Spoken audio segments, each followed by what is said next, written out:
right, so in this video, what I want to do is show you how to connect your Canva to 360 Ascension. So we're going to go to, on the menu on the left, we're going to scroll down and go to media storage.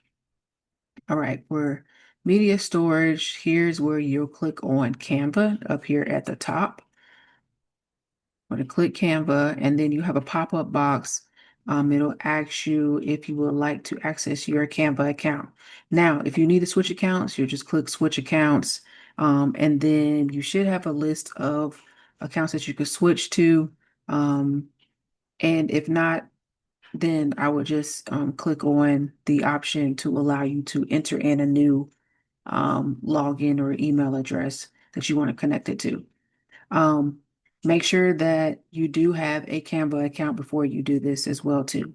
So, all right, so I have an account here that I can use. I'm going to click allow. All right, so now you'll see that my Canva account is connected.